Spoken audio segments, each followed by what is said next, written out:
আচ্ছা, আইন কি সবসময় আমাদের ন্যায় বিচার দিতে পারে, নাকি আইনের ধারার ফাঁকফোকরে হারিয়ে যায় সাধারণ মানুষের সে সম্বলটুকুও?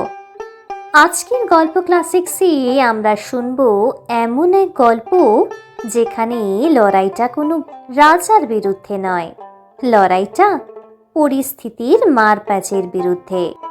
এ গল্প গোপাল ভাঁড়ের, যে জানতো সব মামলা আদালতে জেতা যায় না, কিন্তু সব হারকে জয় হিসেবে ব্যাখ্যা করার ক্ষমতা কেবল তারই আছে।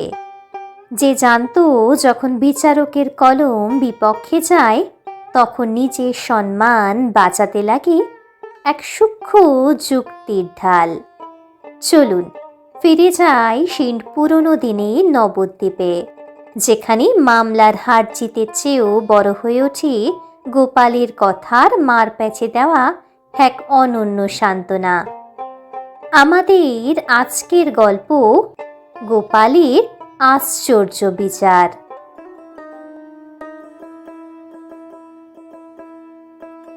মহারাজ কৃষ্ণচন্দ্রের রাজসভা মানে গোপাল ভাঁড়ের বুদ্ধির খেলা। তবে গোপালের খ্যাতি শুধু রাজসভাতেই সীমাবদ্ধ ছিল না, লোক পরম্পরায় তার বিচার বুদ্ধি আর যুক্তিবাদী মনের কথা ছড়িয়ে পড়েছিল সাধারণ মানুষের অন্তরেও। আজ আমরা এমনই একটি কাহিনী শুনব যেখানে গোপালকে পড়তে হয়েছিল এক অদ্ভুত ফ্যাসাদে। এক প্রতিবেশী আর তার নাছোড় বান্দা জেদ কিভাবে গোপালকে টেনে আনলো আদালতের কাঠগড়ায়। নবদ্বীপে সেই দিন এক শান্ত দুপুর। গোপাল তখন বাড়ির দাওয়ায় বসে তামাক খাচ্ছিলেন। ঠিক এমন সময়ে ঝড়ের বেগে প্রবেশ করলেন প্রতিবেশী হরিশবাবু। মানুষটি এমনিতে সজ্জন, কিন্তু মামলা মোকদ্দমার নেশায় পড়ে সর্বশান্ত হওয়ার জোগাড়। গোপাল প্রতিবেশীকে দেখে একটু বিরক্ত স্বরে জিজ্ঞাসা করল, আরে হরিদা যে, সাত সকালে এমন অন্তদন্ত হয়ে কেন? মুখ চোখ তো শুকিয়ে আমসি হয়ে গেছে।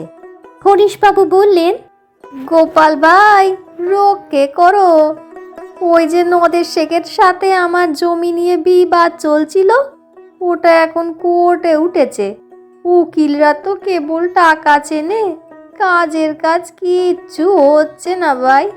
তুমি যদি আমার হয়ে একটু দাঁড়াও, তোমার ওই আশ্চর্য বুদ্ধি দিয়ে যদি হাকিমকে একটু বুঝিয়ে বলো।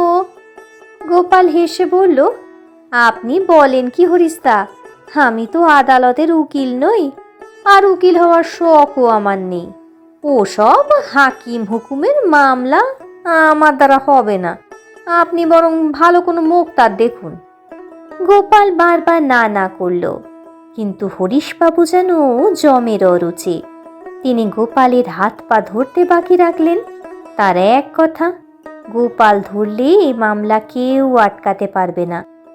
অবশেষে উপায়ন্তর না দেখে প্রতিবেশীর বিপদে বাধ্য হয়ে গোপাল মামলার ভার নিলেন। দিন ঘনিয়ে এলো। আদালতের এজলাসে বিচার শুরু হলো। নথিপত্র পেশ করা হলো, সাক্ষ্য দেওয়া হলো। গোপাল তার সাধ্যমতো যুক্তি সাজালো, কিন্তু আইনের মারপ্যাচে সত্য অনেক সময় ঢাকা পড়ে যায়। বিপক্ষের উকিল ছিল অত্যন্ত ঝানু। তারা প্রমাণের প্রতিটি সুতো ছিঁড়ে একাকার করে দিল। অবশেষে রায় ঘোষণা হলো। যা হওয়ার ছিল তাই হলো। হরিশবাবু মামলাটিতে শোচনীয়ভাবে হেরে গেলেন। আদালতের বারান্দায় বেরিয়ে এসে হরিশবাবু হাউ হাউ করে কাঁদতে শুরু করলেন। তার দীর্ঘদিনের আশা এতগুলো টাকা সব চলে গেল। হরিশবাবু কান্না কান্না স্বরে বললেন, এ কি করলে গোপাল? তুমি থাকতেও আমার এই দশা হলো গো। আমার ভিটে মাটি সব গেল। এর চেয়ে তো মরণও ভালো ছিল আমার। গোপাল কিন্তু মোটেও বিচলিত হলো না। সে শান্তভাবে হরিশবাবুর দিকে তাকালো। তার মুখে সেই চিরচেনা রহস্যময় হাসি। সে জানত এই হার তার বুদ্ধির হার নয়, বরং পরিস্থিতির মার। গোপাল বলল, দেখুন হরিশদা, আপনি বৃথাই কাঁদছেন। একটা কথা মনে রাখবেন, ব্যারাম সেরে উঠতে উঠতেও লোক অনেক সময় হার্ট ফেল করে মারা যায়। তাকে কি আপনি বলতে পারেন যে সে রোগে মারা গেছে, না সে মারা গেছে হার্ট ফেলে? আপনার মামলার অবস্থাটাও ঠিক সেই রকম। তার মানে মামলা হারলাম আমি, আর তুমি এখন ডাক্তারি শাস্ত্র শোনাচ্ছ? বুঝিয়ে বলছি, মন দিয়ে শুনুন। হাকিমরা সাধারণত 3টি বিষয়ের ওপর রায় দেয়: অনুমান, প্রমাণ এবং স্বীকারোক্তি। প্রথমত ছিল অনুমান। আপনার মামলাটি এমন ছিল যে সে যে কেউ শুনলেই অনুমান করবে বিবাদী দোষী। হাকিমও মনে মনে তাই ভেবেছিলেন, কিন্তু শুধু অনুমানের ওপর তো আর তার ফাঁসি দেওয়া যায় না। হরিশবাবু একটু থামলেন। গোপাল আবার বলতে শুরু করলো, দ্বিতীয়ত হলো প্রমাণ। আমি আপনার পক্ষে সব প্রমাণ সাজিয়েছিলাম, কিন্তু বিপক্ষের উকিল এতই ধূর্ত যা আমাদের সব অকাট্য প্রমাণগুলো মিথ্যে বলে উড়িয়ে দিল। প্রমাণের গোড়াতেই একটা সূক্ষ্ম গলদ ছিল, যা এড়ানো অসম্ভব ছিল।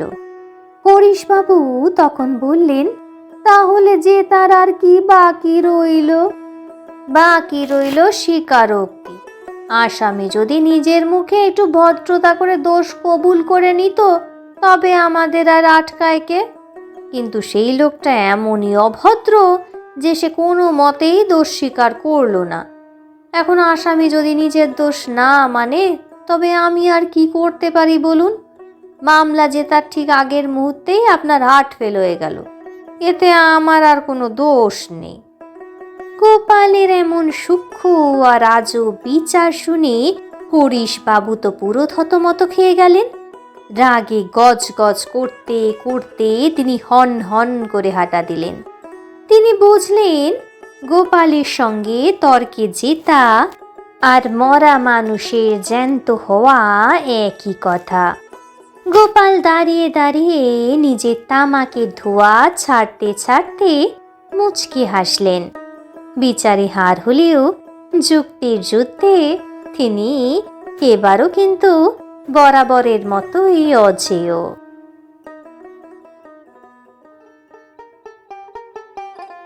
তাহলে দেখলেন তো, সব মামলা আদালতে জেতা যায় না, কিন্তু সব হার মেনে নিতে হয় না মাথা নিচু করে।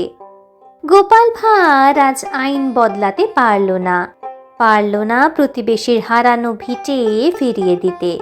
তবু নিজের অকাট্য যুক্তিতে সে প্রমাণ করে দিল, বিচারের নামে যেখানে প্রহসন হয়, সেখানে বুদ্ধির জয়ই আসল জয়। এই গল্প আমাদের শেখায়, জীবন সবসময় আমাদের পক্ষে রায় দেয় না। কখনো অনুমান ঠিক থাকে, কখনো প্রমাণ জোরালো হয়। তবু ভাগ্য আর পরিস্থিতির হাট ফেলে সব উলটপালট হয়ে যায়।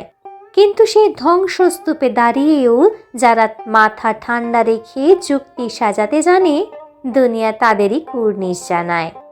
একটা অদ্ভুত তুলনা, 3টে অকাট্য যুক্তি, আর এক চিলতে আশ্চর্য বিচার। এই দিয়েই শেষ হয়ে গেল এক করুণ মামলার এক অদ্ভুত নাটকীয় অধ্যায়। আজ যদি গল্পটি শুনে আপনার মনে একটুখানিও ভাবনার উদ্রেক হয়, আর মুখে এক চিলতে হাসিও ফুটে ওঠে, তাহলে গোপালের এই আশ্চর্য বিচার কিন্তু সার্থক। এইরকম আরো মজার বুদ্ধির আর জীবনবোধের গল্প পেতে আমাদের গল্প ক্লাসিক্স চ্যানেলটিকে সাবস্ক্রাইব করতে ভুলবেন না। আর গল্পটি ভালো লাগলে একটি লাইক আর একটি শেয়ার গোপালের তরফ থেকে সেটুকুই না হয় প্রাপ্য থাকুক। তাহলে আজ এই পর্যন্তই। আবার দেখা হবে আরেকটি গল্পে, আরেকটি বুদ্ধির মারপ্যাচে। ততদিন পর্যন্ত গল্প ক্লাসিক্সের সঙ্গেই থাকুন।